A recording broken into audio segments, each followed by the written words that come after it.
and Salt Lake City Tribune. And I'm like out of the church, and the fact that it's in Salt Lake City, which, by the way, the Mormon population has actually been quite reduced, and it's not as prominent as it once was in Salt Lake City. So I'm just like totally digging this, because it's very rare that you actually, there's so much about the Mormon community that is so like secretive. So I'm actually excited, because I like this kind of stuff.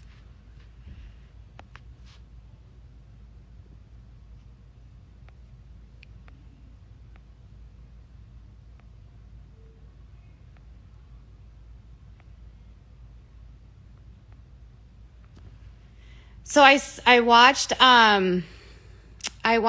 part of the show this afternoon, the first episode, and I really liked it. I like this group of ladies. I don't know, there's something about this group of ladies I think are going to be entertaining for people. Some of the other franchises or some of the other cities of Housewives I've gotten really bored of. Like particularly like the OC and New Jersey. I just really stopped watching the OG in New Jersey just because I just got so bored with the storylines. And I don't know. It's kind of interesting to get a city that's not so, well known in terms of like, I feel like we're always getting like LA and New York and everything on the coast. So to have actually something like within Utah is kind of interesting to me. The whole world is very interesting to me.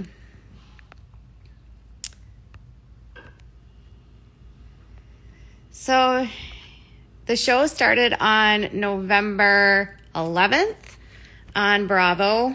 There is, I think, 6 cast members. Chrissy, you feel the same way about this one? So I'm over here like, hi, Nick. I'm Mickey Picky. Hello. Hi, guys. So, yeah, I'm actually pretty excited because I think I've had so many. I know there's so much. Oh, your son lives in Salt Lake City? Oh, the Salt Lake City Housewives. Yeah. So I'm a member. You should not believe a lot of the things on the show. Are any of them tied to polygamy? It's mostly they're mostly like in the main, like the LDS, the primary church, the Church of Jesus Christ of Latter-day Saints. So there's not like polygamy per se. But one of those girls, Heather, her family was one of the first families that like migrated to Salt Lake City with her, that sort of where they established the foundation of the Mormon Church. And so she and her family, like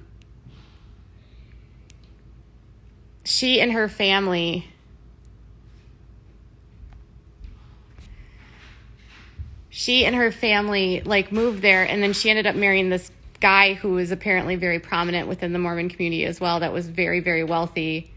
And so she's got royalty blood within the Mormon world. And so I always think of like, if these are like generational individuals, the people that migrated from over and came in and settled in Salt Lake City, those Mormons back then were practicing polygamy. It was when they abolished the practice, or they separated from the practice, that the split happened, where the LDS, the Mormons, went to the Church of Jesus Christ, and then the fundamentalists continued on with polygamy. So if their whole family can be traced back through Mormonism, of course they're going to have polygamy roots, because that's the roots of Mormonism were polygamy. That makes sense. So yeah.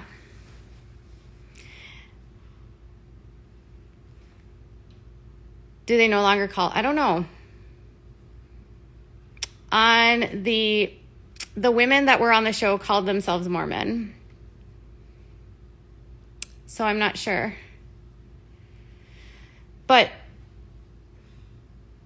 Yes. Yeah. Julie says they stopped, they stopped polygamy so they could become a state. They're no longer called Mormon. Okay. Well, the women on the show were calling themselves Mormon. So, LDS. But yeah. So, they,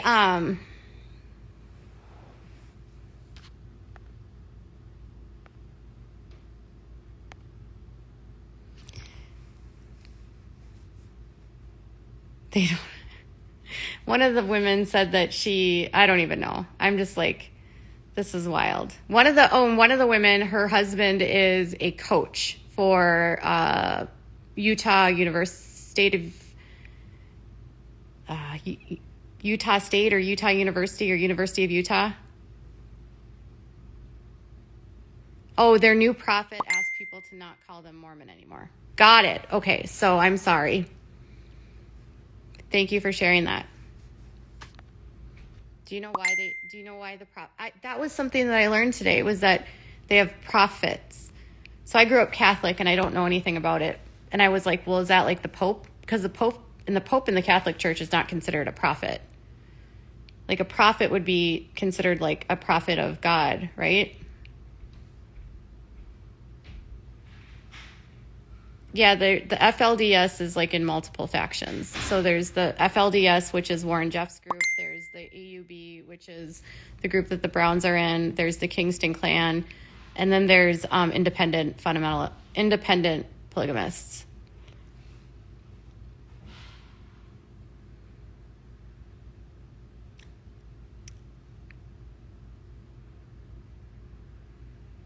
And a prophet is like the church leader. Okay, got it.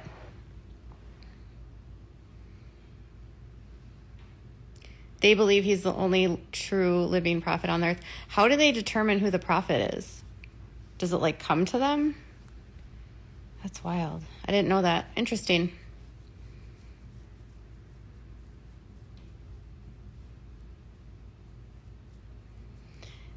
Yeah, I don't have anything against any of these people. I'm actually fascinated by this. I think it's amazing, to be honest. Like, I'm excited about this season.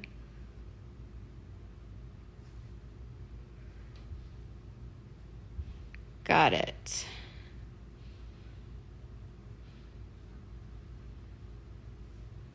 It probably comes by how long they've been in their role at the church. Got it.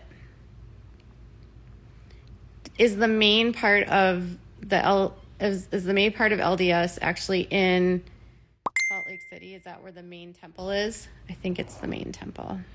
That's pretty cool. It's so pretty. Anyways,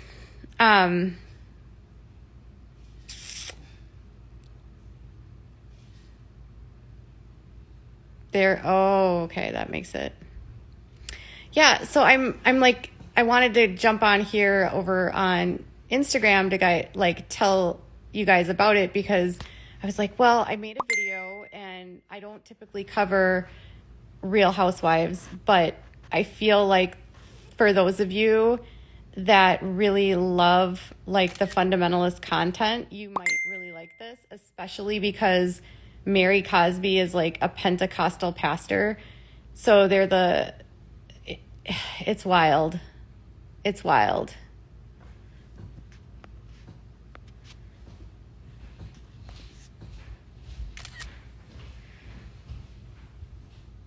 Hi, Nina.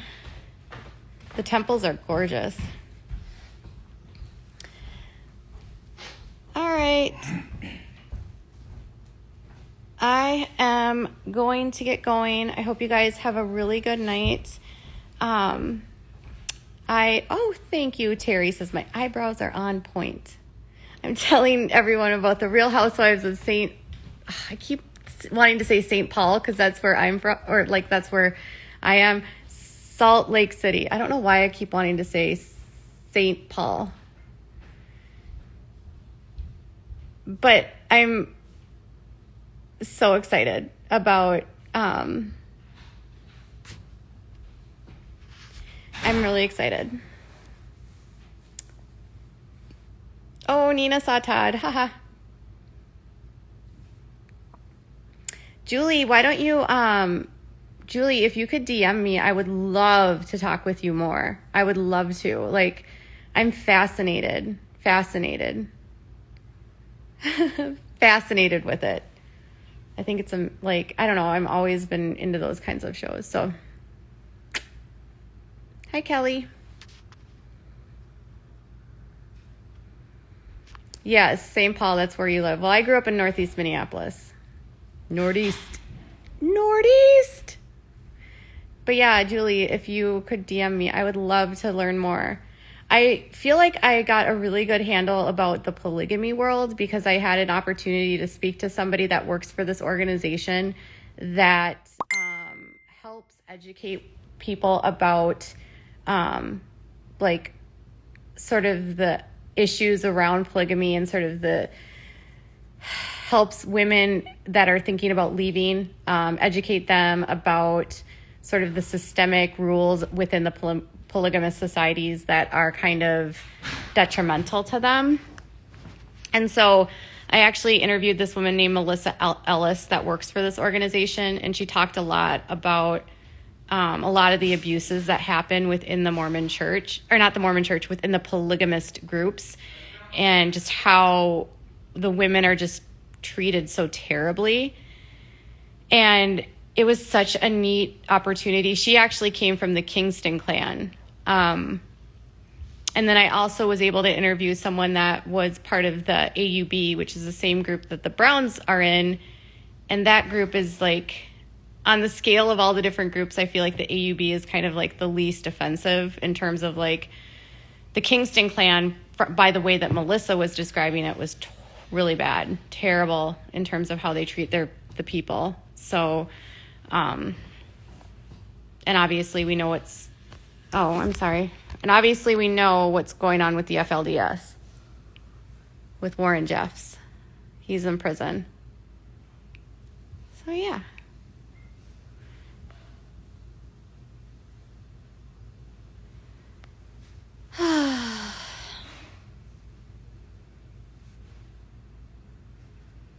That's better.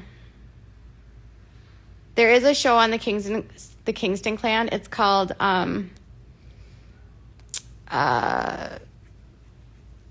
Escaping Polygamy.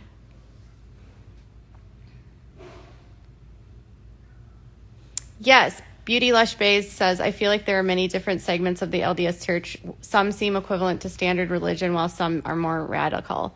Yeah, for sure. The fundamentalists that are on that are more on that radical extreme end of it. So it's pretty interesting.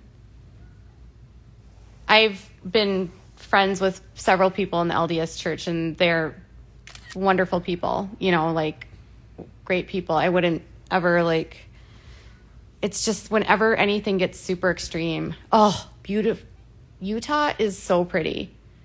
I drove through Utah on the way to, I drove all the way across the country to when I moved to California. And I'll never forget driving through the red rocky sort of mountains of the Red Rocky Mountains. I don't even know what they're called. So pretty though.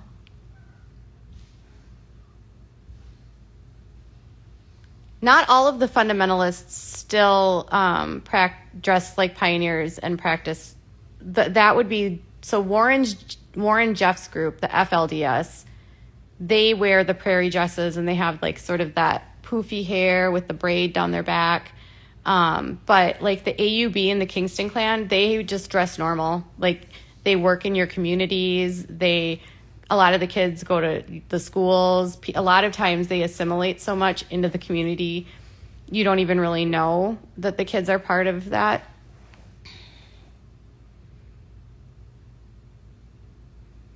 Your sister takes photos of Utah and you're amazed. Is that what they're called? The Salt Flats? Thank you. I was like, what are they called? The Salt Flats. Thank you. Yes. I remember driving through them and I was like, they are so, so pretty. Mary's in the trees. I know, poor Mary. I want Mary to be happy.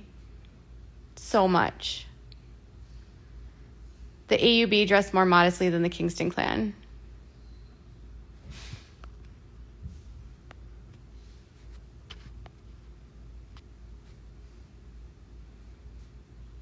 Oh, so pretty to drive through the flats.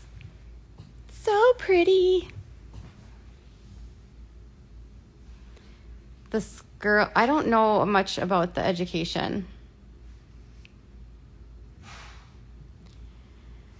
So I am, let's see.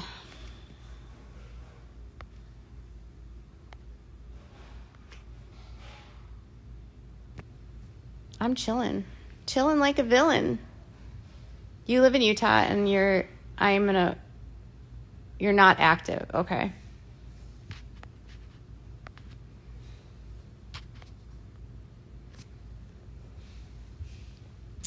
I love you, Savvy Sweet. You're so cute.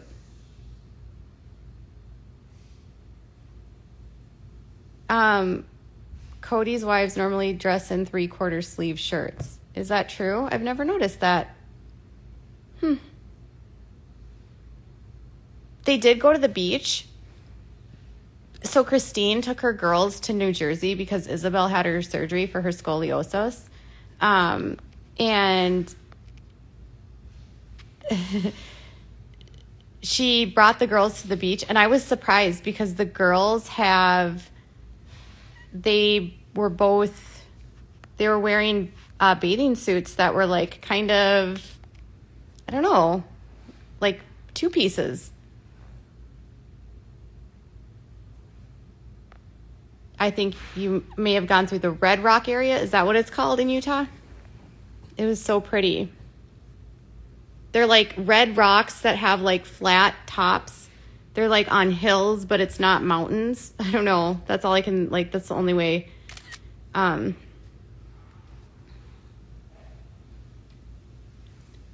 They usually wear sleeves to the elbow. Okay.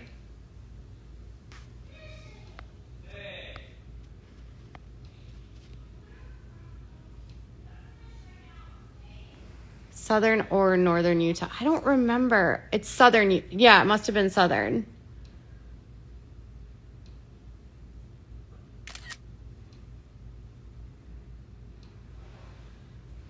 The Red Rocks. Interesting. Utah's canyons.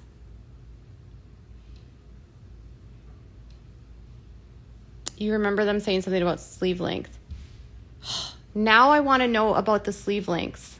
Are you guys going to make me go into like the Sister Wives database to find out about their dressing attire?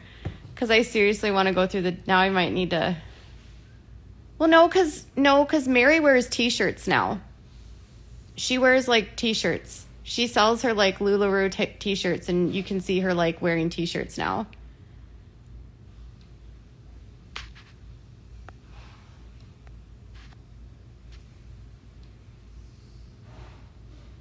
Yeah, Mary wears t-shirts. They'd never wear sleeveless. Okay. That makes sense. That's because Mary broke away. Did she break away? Or did she not? That's always the question. Are they together or aren't they? Is it a facade for the show or is it not? I would love to know about the modesty thing for sure. That's amazing.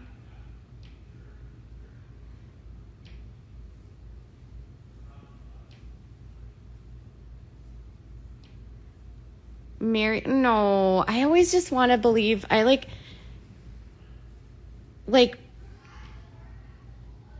sleeveless is, yes. Well, yeah. Dang those shoulders, you guys. Don't want to show those shoulders. You might get someone to feel defrauded, right?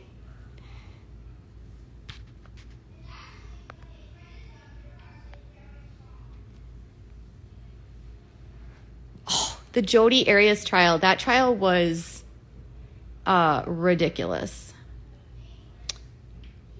Ridiculous.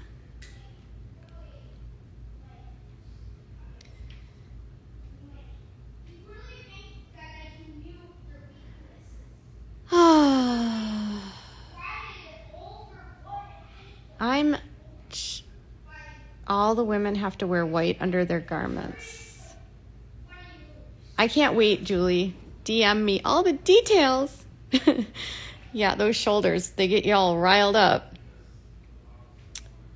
The guy that Jody is your stepsister's brother. Oh my goodness. That murder was vicious. What she did to Travis is horrible. Yeah, it's daddy's night to put him to bed. I did it last night. So he always does a shower with daddy, and he does a bath with I give him a bath. Yeah, the Jodi Arias case was pretty intense. I didn't really get into it until the very end. I had one of my friends from high school that was like super, super obsessed.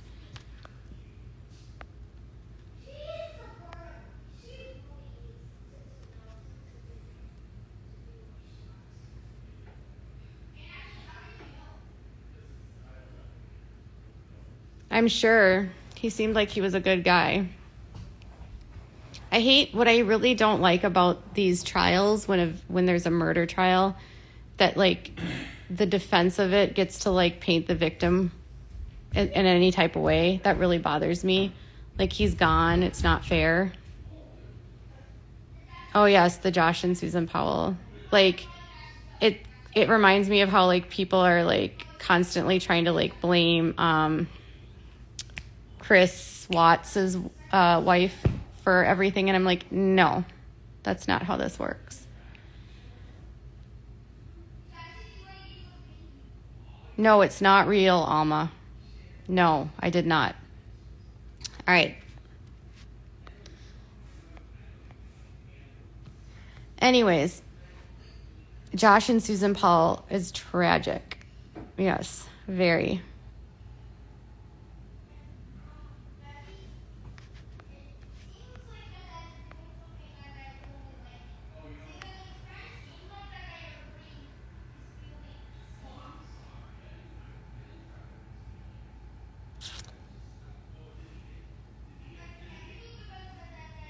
Casey Anthony case.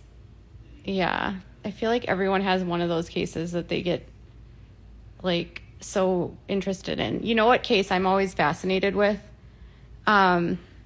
is the Gypsy Blanchard case. She killed her mother, Dee Dee, and she's in prison now, but her mom was like abusing her, and her mom had Munchausen's by proxy. And Gypsy's like literally was her mom's victim for like 23 years, like wouldn't let her move out, told everyone she was a minor when she wasn't a minor, like fabricated all this stuff, made her have all these surgeries, had her get a feeding tube. I feel so bad for Gypsy. I am friends with Christy Blanchard. Sometimes you might see her comment on my videos, but I'm friends with Christy. That's Gypsy's stepmom. And Christy is such an amazing mom. Oh my gosh. Christy and Rod are like literally fighting so hard for Gypsy right now. They are doing everything that they can for her, and they aren't able to see her right now, which makes my heart break because of COVID. So,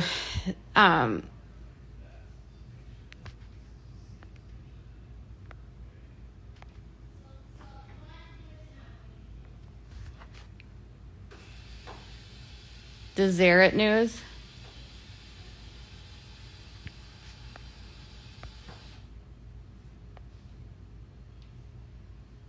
Hi, Puddin'. Yes. So, but Christy Blanchard is amazing. I love her. Yes. And Gypsy has a lot of healing to do still. That's what Christy always says. But she's doing like a lot of stuff in prison, and working her programs and working on her GED and like taking care of herself. She was engaged at one point, but she ended that relationship, so she's no longer like engaged. So she's just taking care of herself, and I think she's eligible for parole in like 2023. Yeah. Not much as we're just talking about Gypsy Rose Blanchard. Gypsy Blanchard.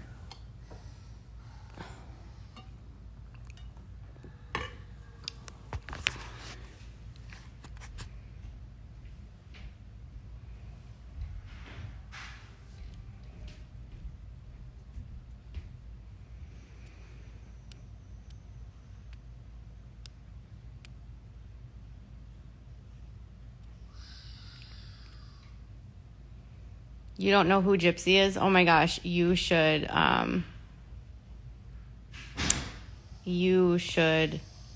Google her name.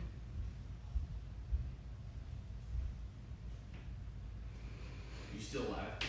I'm gonna go say goodnight to my husband.